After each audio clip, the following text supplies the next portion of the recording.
జై శ్రీరామ్. హాయ్ అండి, అందరికీ నమస్కారం. ఎన్నో వందల సంవత్సరాల నాటి కళ సాకారం అవుతుందండి.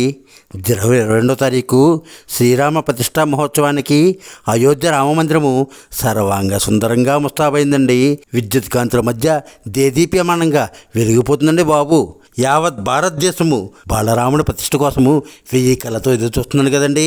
పుష్య శుక్ల ద్వాదశి సోమవారము 2024 జనవరి 22వ తేదీన అయోధ్యలో శ్రీరామ జన్మభూమిలో నిర్మిస్తున్న నూతన మందిరంలో కింద అంతస్తులో గర్భగుడిలో బాలరాముడి నూతన విగ్రహము ప్రాణ ప్రతిష్ఠ చేయబడుతుందండి. ఈ సందర్భంగా అయోధ్యలో అపురూపమైన ఆనందకరమైన వాతావరణం నెలకొందండి.